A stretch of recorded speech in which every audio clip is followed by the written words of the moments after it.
Bueno, en este video estaremos hablando sobre cómo evaluar la viabilidad de un proyecto, como que debemos considerar para obtener el éxito en nuestro negocio.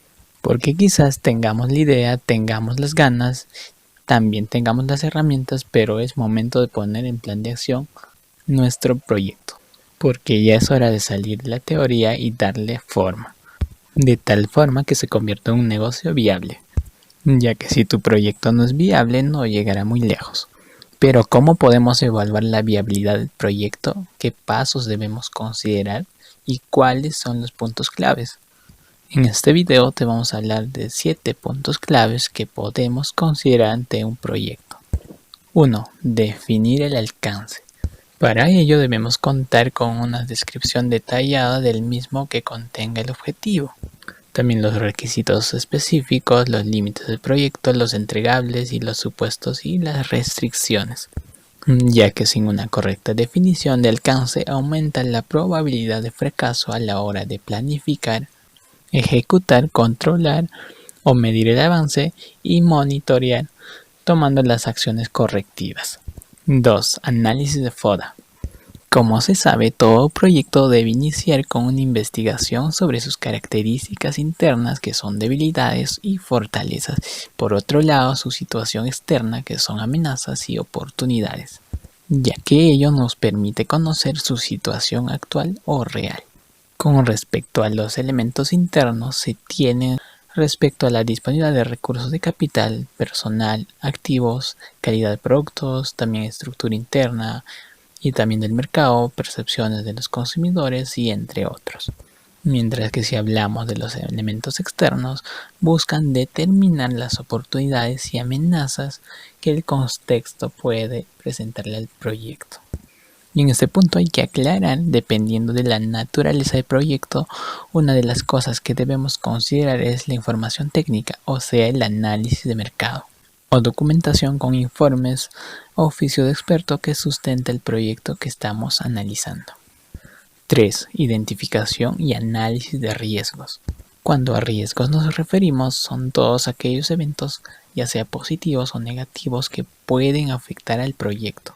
Para la planificación, en este punto se debe considerar su correcta identificación, su análisis. En este caso hay que priorizar los riesgos, combinando la probabilidad de ocurrencia con el impacto que tendría sobre el proyecto y también sus respuestas, como son opiniones o acciones que mejoren esas oportunidades y reduzcan esas amenazas.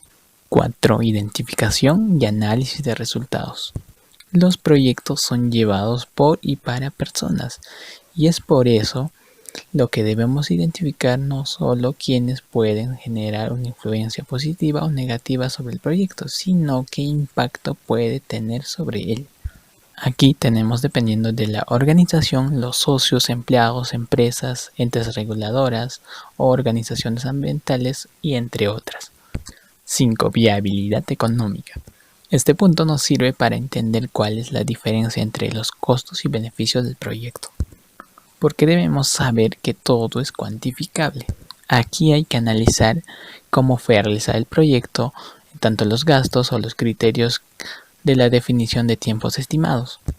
También hay que verificar que todos los recursos hayan sido contemplados, desde las compras o adquisiciones hasta los recursos sumados estimados al proyecto. 6. Viabilidad financiera. Este punto se refiere al costo de oportunidad, tanto si estamos buscando un inversor como si nosotros mismos lo que debemos invertir el dinero. Siempre es bueno tener en cuenta qué tan oportuno es el proyecto. En este punto encontramos varias fórmulas de viabilidad financiera y uno de ellos son, como los especialistas sugieren, el BAN y el TIR. O sea, cuando hablamos del valor actual neto, trae todos los flujos de caja al momento presente, descontándolos a un tipo de interés determinado, expresando una medida de rentabilidad proyectada en términos absolutos netos. En este modo, para que un proyecto sea rentable, el BAN debe ser mayor que 0. Por otro lado, si hablamos sobre la tasa de retorno de inversión, es la tasa de rentabilidad que debe ofrecer una inversión. Esta nos permite ver en cuánto tiempo recuperaremos la inversión inicial. 7. Proyecciones.